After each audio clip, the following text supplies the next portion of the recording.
สบายดีท่านผู้ชมเนาะสบายดี FC ของบ่าวบ่นำกันเบิดสู่คู่สู่คนพี่น้องบ่ว่าสิอยู่ภายในหรือว่าอยู่ต่างประเทศกันคลิปนี้ก็มาเบิ่งเป็นคลิปที่ซาวติกลามเข้าพี่น้องเอ้ยปาดเถอะชีวิตอยู่ในป่าจังซี่แหละพี่น้องลามเข้าส่วนบ่าวนู่นนั่นก็กำลังไปหากินเนาะไอ้ยงไปซะละ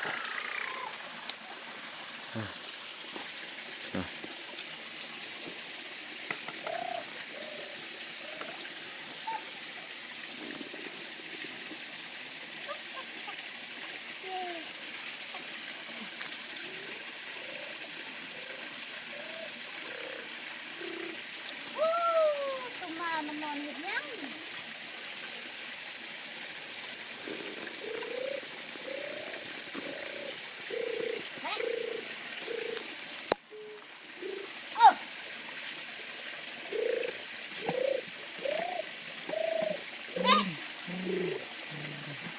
คุณก็มีไฟ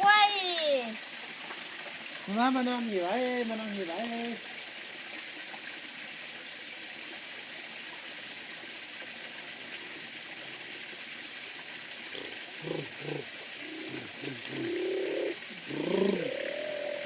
เล่นอยู่กองนะ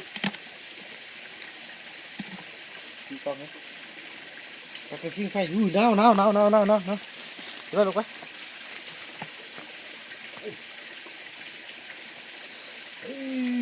ฟิ้งไฟ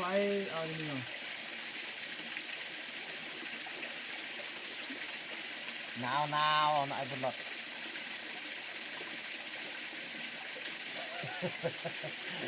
แล้วนี่เราอยู่ป่าเนาะ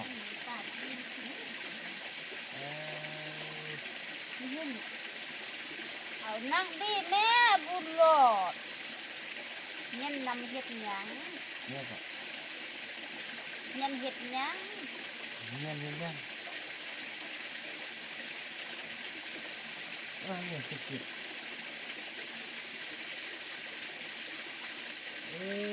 บ่อันนี้เนาะ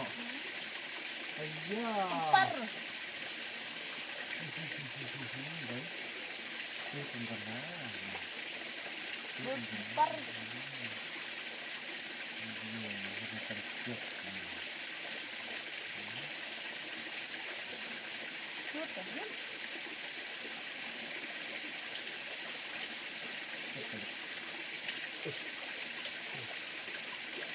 ลองมาเดียวสักต้นครับสุดปังเลย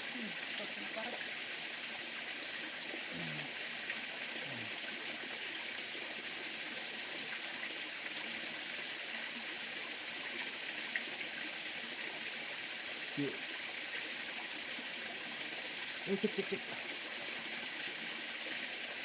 ุดปัง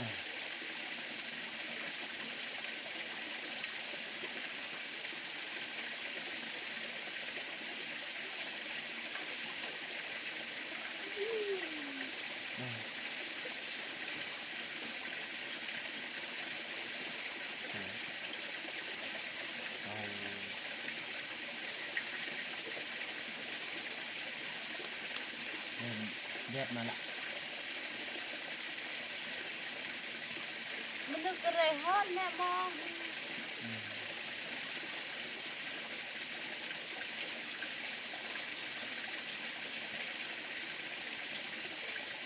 เรื่องกับทำเห็นบนนอนนี่เนาะไอ้บ้านเห็น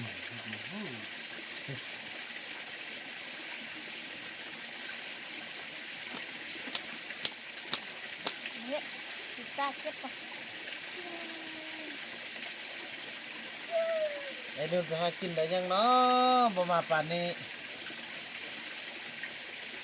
บ่ได้เสียงปืนจากบ้านเหรอไม่ชอบตีเนี่ยไม่ชอบตีเนี่ยอย่าทีน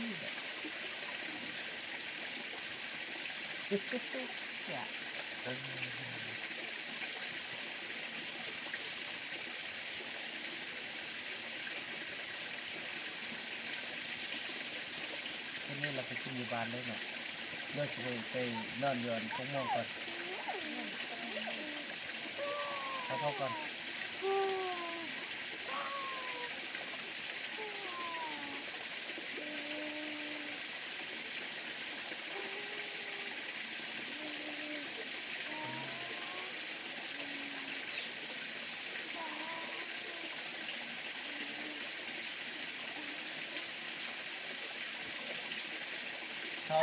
วัดเครื่องมาอยู่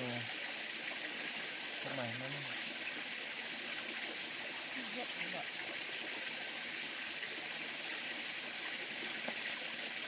ถ้าเพิ่นรู้อีกพ่อพาไปตัดผมมาเด้อกรอดงาม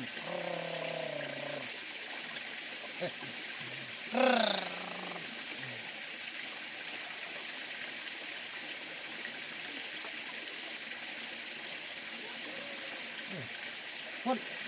ถ้ามีแล้วมันพ่นระบบพ่นได้ที่กันทางไปทางมาคือเนาะมันสุกๆเลย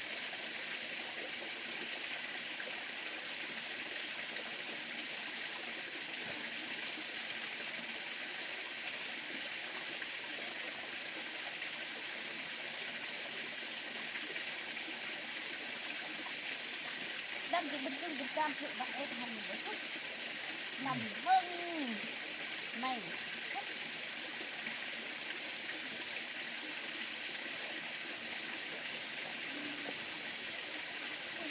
เฮ็ดลูกในตีนก็เฮ็ด อีกลามจะเป็นกลางนี่ เรียกเขาลามที่ลามไม่ติดไม่หรอกทุกมันเลยทุกมันดิ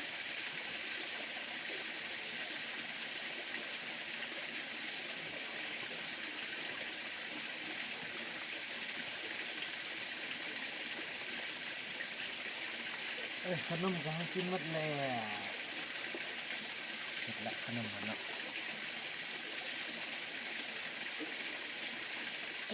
มุนหมดเลยเห็บกัดเต็มเลย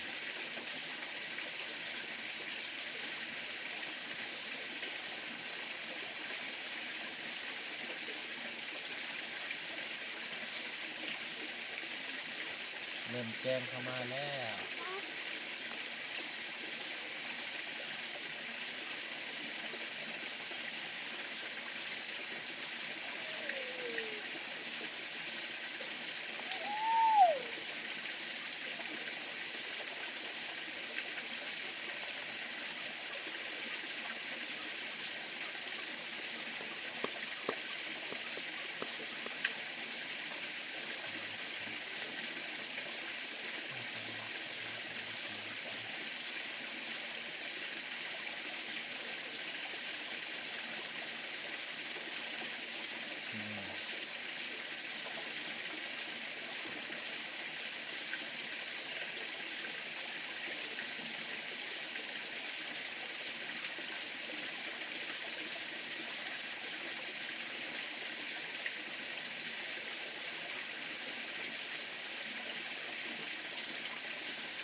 นะที่บุกินนะ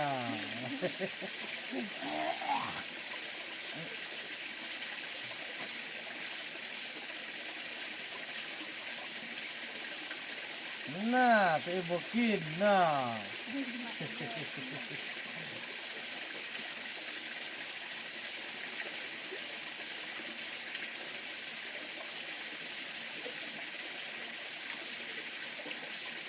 มาเล่นลูกเว้ยหายากไปยามาหายากเว้ย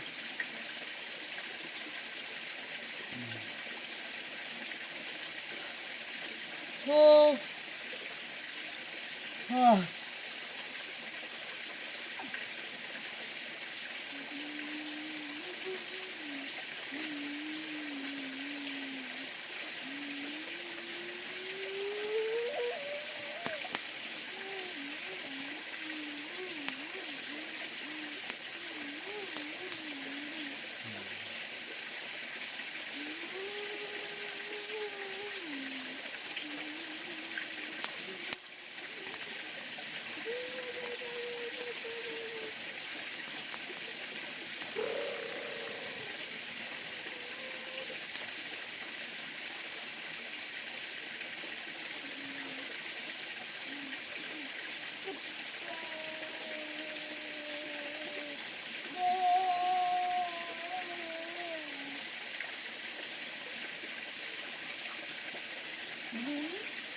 ข็งยังคิดแข็ง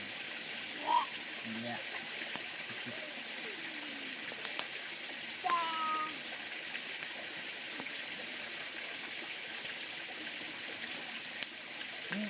มันเล่นอะไรหรอว้ยไม่อยากกินอีกปุ่มเลยผมอีกปุ่ม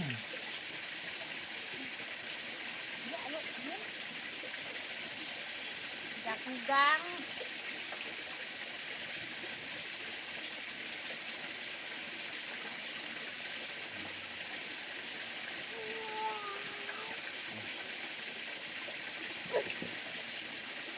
หอมเลย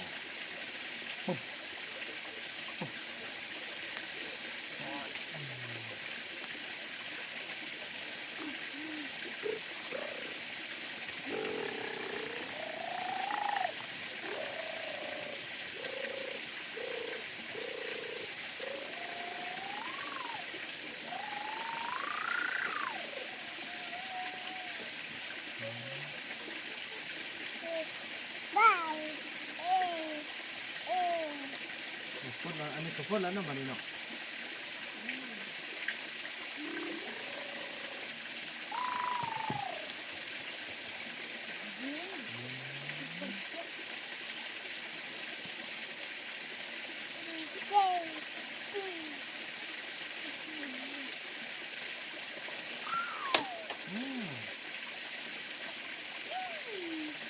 ยันนี่เนาะยันนี่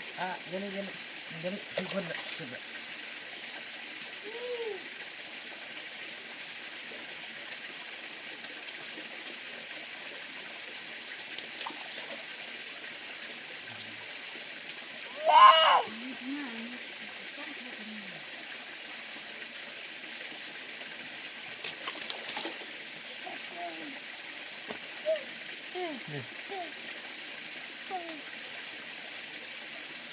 ใกล้จะสุกแล้วข้าวสาติกนี่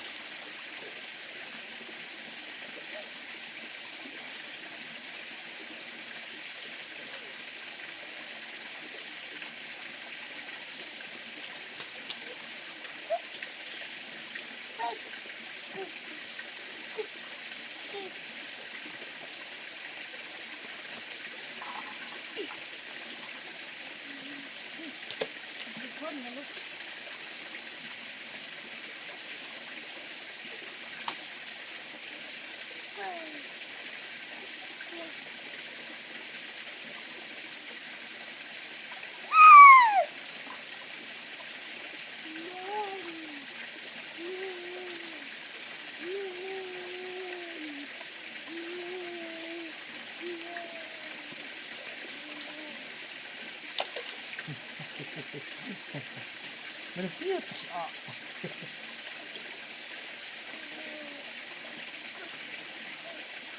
ทุกคนเฮ็ดยันนี่เนาะยันนี่เนาะโอ้อันนู้นนั้นมาให้เนาะอันนู้นนั้นมาเฮ้เด็กกินเนาะ